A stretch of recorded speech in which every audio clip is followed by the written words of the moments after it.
Dan hari ini sebagaimana saya nyatakan tadi, ini adalah hari ke-7 kerajaan perpaduan menangani derita rakyat.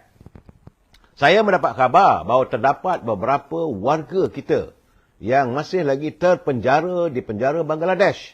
Jadi saya mengharapkan Yang Berhormat Senator Datuk Seri Dr. Zamri Abdul Kadir selaku Menteri Luar eloklah bertanya dengan pegawai di kementerian anda.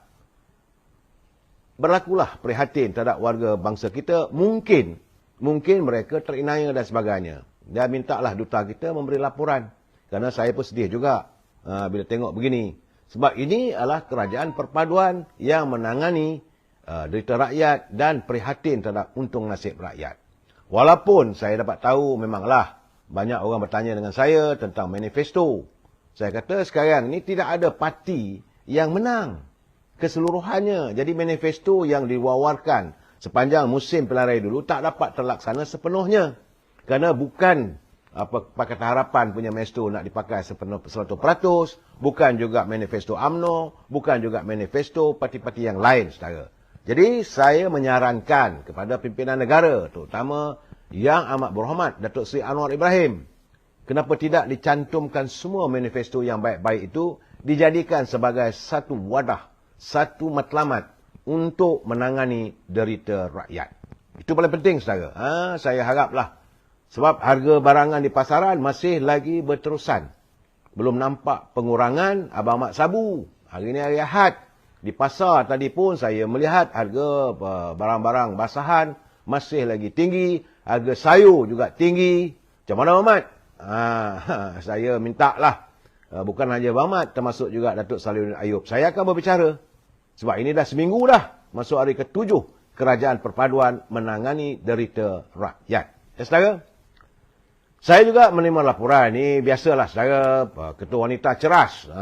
Iaitu Datuk Seri Zurainah Musa. Kabarnya telah pun ditamatkan kontraknya sebagai pengurusi Perbadanan Kemajuan Filem Nasional. Tapi katanya beliau merupakan antara pengurusi yang paling singkat di Perbadanan Filem Negara.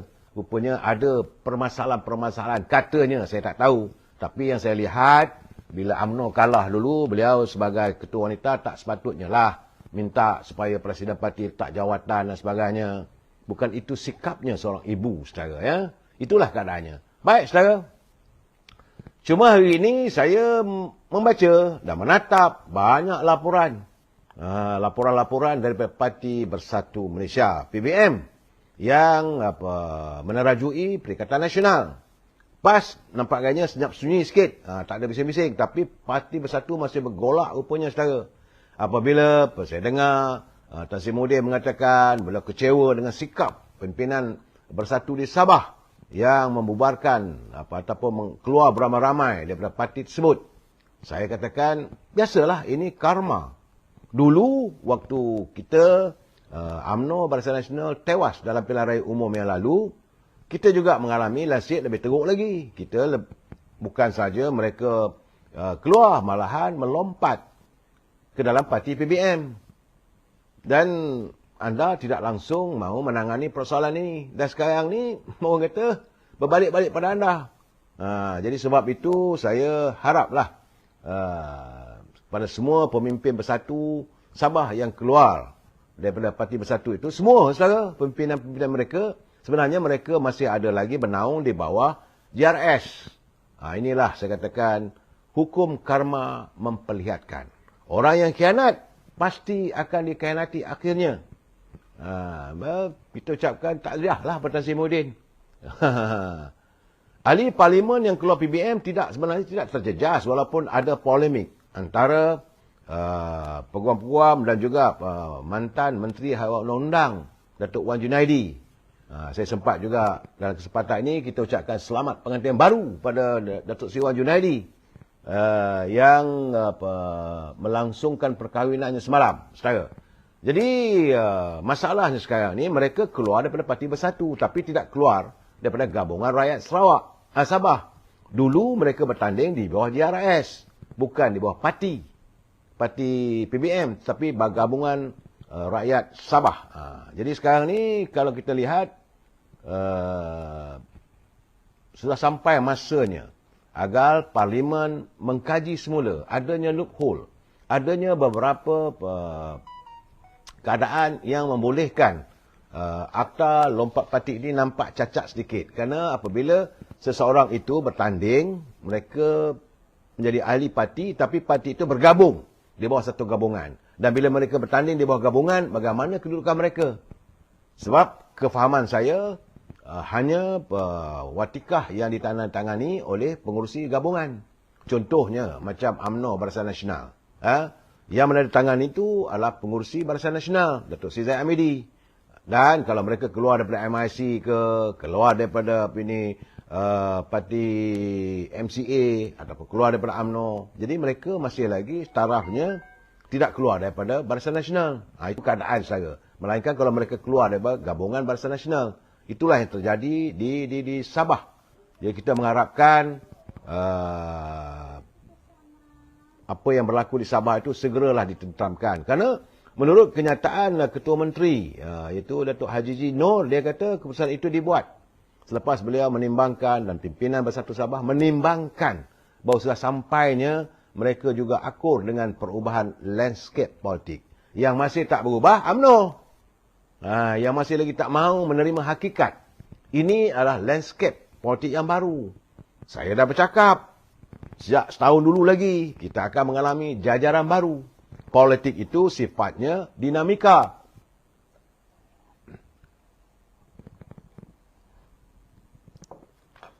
Seperti mana sebagaimana yang dinyatakan oleh Presiden UMNO, Datuk Seri Zahid Hamidi, bahawa usai saja pilihan raya ke-15, UMNO akan mengalami dinamika seandainya tidak dapat membentuk kerajaan secara solo. Itu pasti akan berlaku. Tapi orang UMNO masih tak mau terima lagi. Jadi, tapi di Sabah, apa yang dilakukan oleh Datuk Azizi, dia melihat sudah ada kerajaan baru, iaitu kerajaan perpaduan, dan mereka sudah pun menyokong kerajaan hari ini di bawah pimpinan Datuk Seri Anwar Ibrahim. Dia sepatutnya lupakanlah segala sengketa sepanjang musim pilihan raya. Bila besok timur pilihan raya akan datang, buatlah balik. Nak kata ke nak apa ke, biasalah. Tak ada masalah bagi saya. Begitu juga saya rasa rakyat juga nak tengok. Cuma saya lihat macam mana Ketua Parti Bersatu Wan Ahmad Faizal, dia kata tindakan wakil rakyat bersatu keluar parti. Sebagaimana dia ketuai oleh Ketua Menteri Haji Nur. Jadi menuduhlah karenanya mereka itu memikirkan untuk kekal kuasa di Sabah dan mengenepikan prinsip perjuangan. Prinsip perjuangan apa benda? Apa prinsip perjuangan bersatu? Anda dulu menerima orang kata-kata yang melompat daripada UMNO. Apakah anda punya prinsip? Dan sekarang ni dia rasa kesal, kecewa, dan dia kata terasalah apabila mengenangkan segala kudrat dan pengorbanan jentera-jentera armada Bersatu dan Pemuda Perikatan Nasional yang telah bertungkus lumus memenangkan Perikatan Nasional pada pilihan raya negeri Sabah yang lalu. Rasalah. Itulah yang kita alami. Itulah yang Sabah malam dulu saya bercakap. Kami merasa pedihnya sampai ke tulang som-som. Pedih yang kami alami. Bila 16 orang ahli-ahli parlimen kami dibawa keluar. Dan orang yang bertanggungjawab itu kena tanya pada Datuk Seri Syamuddin lah. Bawa melompat masuk PBM. Sekarang ni anda rasalah. Bagaimana dulu susahnya nak memenangkan calon-calon daripada parti Bersatu. Dan hari ini mereka meninggalkan parti. Mereka bukan melompat, meninggalkan terus. Jadi keadaan-keadaan begini, sebab itu saya mengingatkan teman-teman. Supaya berhati-hati bila anda berpolitik. Kerana hukum karma tidak pernah lari dari untuk menghukum mereka yang pernah melakukan khianat. Hari ini sebab kita lihat dah macam-macam berlaku dalam negara kita. Tetapi saya melihat halusnya, seninya santunan Allah SWT untuk menyelamatkan negara. Apabila tiada parti yang dominan untuk membentuk kerajaan, maka perlu ada santunan. Dan memperlihatkan bagaimana sombongnya parti Perikatan Nasional. Apabila disarankan oleh Duli Yang Mahmulia Tuan Agong supaya dicari perdamaian. Tak mau. Masih lagi nak jadi Perdana Menteri. Jadi siapa sebenarnya yang mengejar jawatan? Siapa sebenarnya yang memburu jawatan? Siapa sebenarnya yang mementingkan diri? Bukan untuk kepentingan negara. Apa yang dilakukan oleh UMNO? Pertama-tama sekali pimpinan UMNO, Datuk Seri Zahid Hamidi, lain tak ada. Pertama-tama sekali untuk melihat kestabilan kembali politik negara. Yang kedua, menyantuni titah, saranan, istana. Dan yang paling tiga adalah untuk memastikan rakyat tidak terus terkesan. Tapi sekarang ni bergerak-geraklah mereka menuduh itu dan ini terhadap Datuk Seri Zahid Hamidi. Cuma yang saya kecewakan, ada juga kalangan ahli-ahli UMNO sendiri yang turut terlibat sama untuk mencerca pemimpin sendiri. Apa punya orang pun kita tak tahu. Saudara, petang tadi Datuk Seri Anwar Ibrahim mengadakan pertemuan dengan para ulama di Seri Perdana, iaitu kediaman resmi Perdana Menteri. Dan dalam ucapannya, Datuk Seri Anwar Ibrahim menyatakan bahawa tindakannya untuk menyemak semula dan membatalkan beberapa projek yang diluluskan oleh kerajaan pimpinan dahulu adalah untuk memastikan tiada keterisan. Dan kerana dalam saat sekarang ni, hutang negara sudah pun melebihi 1 triliun ringgit, saudara. Bukan sedikit, saudara. Sebelum pilihan raya yang ke-14 dulu, lebih kurang 600 bilion saja. Tapi sejak ini negara dipacu oleh Dr. Mahathir, kemudian Tan Sri Muhyiddin, kemudian Datuk Seri Sabri, hutang negara mencapai lebih 1 triliun. Jadi, kata Datuk Seri Anwar Ibrahim, beliau diberi mandat sebagai Perdana Menteri adalah untuk melihat semua itu. Hutang negara dah lebih 1 triliun. Sebab itu katanya setiap agensi kita meneliti di mana bocornya, di mana tirisnya. Ini bukan fitnah katanya. Jadi kata Datuk Seri Anwar Ibrahim, saya kuat meneliti file-file. Sebab itu ada beberapa projek yang diminta supaya ditangguhkan. Dan beliau meneliti semula atau batalkan. Bukan berarti untuk mencerca mana-mana tokoh politik. Demikian kenyataan Datuk Seri Anwar Ibrahim sewaktu menghadiri pertemuan dalam satu program pertemuan Mahabbah Perdana Menteri bersama ulama dan astaziyah di istana. Jadi beliau berkata, susulan daripada itu beberapa projek paling penting semacam Jabatan Banjir tidak dapat diteruskan. Datuk Seri Anwar Ibrahim juga mendedahkan bagaimana Duli Yang Maha Pertuan Agong bertanya pada beliau berhubung dengan sokongan majoriti yang dimiliki olehnya. Dia katanya beliau menjelaskan apa yang dibuat ialah untuk mengelakkan kekeliruan. Kerana beliau berterus terang untuk tidak menyinggung istana, tidak menyinggung raja-raja Melayu. Jadi dalam keadaan sekarang ni, dia kata dulu bila dah sampai waktunya untuk berbicara dan menerangkan pada tuanku, itulah dia kata kita potonglah dalam round ketiga, dia kata. Beliau menyatakan bahawa hari ini, saat ini, bilangan mereka yang menyokong beliau sebagai Perdana Menteri melebihi 148 orang. Walaupun ada usaha sedang dilakukan. Macam saya katakan semalam, kumpulan baju hitam dah ada pula sekarang ni ada kempen. Kempen melalui media sosial. Siapa yang bersokong, bersetuju dengan mereka, pakai baju hitam, buat hashtag menolak pimpinan kerajaan Datuk Seri Anwar Ibrahim. Jadi saya kata untuk apa? Kenapa mahu diwujudkan suasana yang tidak tenteram ini? Sepatutnya kita sama-sama membantu kerajaan kerana kita sedang mengalami dalam keadaan krisis ekonomi. Dan banjir sudah pun menerpa. Krisis ekonomi pasti akan mengetuk pintu usai saja tahun 2023. Hari ini sebagaimana penjelasan Datuk Seri Anwar Ibrahim, 1 triliun lebih hutang negara. Ini perlu dilangsaikan. Bagaimana keadaannya? Ekonomi perlu diperbaiki, diperbetulkan. Sebab matlamatnya adalah untuk menangani derita rakyat. Apakah kita masih mahu terus meletakkan rakyat dalam lubuk derita yang berpanjangan? Jangan fikirkan soal jawatan saja. Mereka yang melakukan tindakan, kononnya baju hitam, kumpulan baju hitam yang berusaha pada 19 bulan nanti untuk membawa usul undi tidak percaya kepada Perdana Menteri. Kamu tak percaya pasal apa? Baru lagi. Bagilah peluang dia jadi Perdana Menteri dulu. Kalau tak betul, kita sanggah bersama. Saya dah bagi tahu.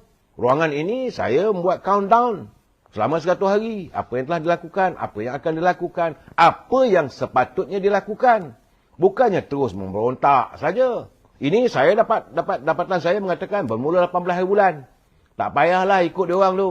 Mesti pakai baju hitam pada 18 bulan. Tanda sokongan. Bila ke pejabat pun pakai baju hitam. Bila membeli belah, pakai baju hitam. Apakah tandanya anda berduka cita? Dalam keadaan negara sedang nak diperbaiki. Yang dah koyak rabak. Tiba-tiba anda mahu mewujudkan suasana sebegitu. Sebab itu saya bersyukur bahawa Datuk Seri Anwar Ibrahim masih lagi tidak berubah daripada sikapnya. Malahan beliau mengatakan bahawa beliau akan menjadikan kediaman rasmi Perdana Menteri di Putrajaya, ya, Seri Perdana itu nanti, adalah sebagai tempat untuk berlangsungnya majlis agama, majlis tahlil, setiap minggu katanya. Acara itu adalah acara tradisi dan memang dilakukan oleh beliau sepanjang sejak beliau mewujudkan Pertubuhan Angkatan Belik Islam, waktu Yayasan Anda dulu. Saya tahu sangat saya. Dan beliau akan meneruskan acara itu. Setiap minggu akan ada aktiviti-aktiviti keagamaan. Sepatutnya begitulah saya.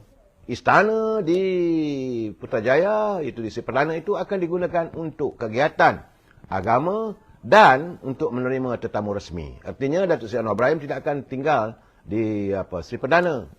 Beliau akan tinggal di rumahnya sendiri dan bila ada upacara rasmi. Serta paling tidak pun adalah untuk tahlil, muzakarah ataupun acara santai bersama dengan ahli-ahli agama. Ini semata-mata adalah untuk mencari keredaan ilahi. Sememangnya sekarang, saudara, kita berserah pada Allah. Dalam suasana hari ini, saudara, dunia sebagaimana kata Pak Jokowi 3 minggu dulu saya dah bercakap. Sebelum pilihan raya dulu saya dah berkatakan. Menurut ramalan pemimpin-pemimpin dunia, 60 negara akan terkesan. Malahan ada yang akan jadi muflis.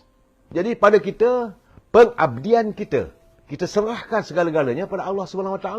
Jadi tindakan Datuk Seri Anwar Ibrahim menyatakan bahawa akan menjadikan kediaman resmi di Seri Perdana itu sebagai tempat untuk perbincangan, hal bersangkut soal agama, untuk mencari keredaan ilahi. Saya rasa itu tindakan yang baik, saudara. Okey, itu kata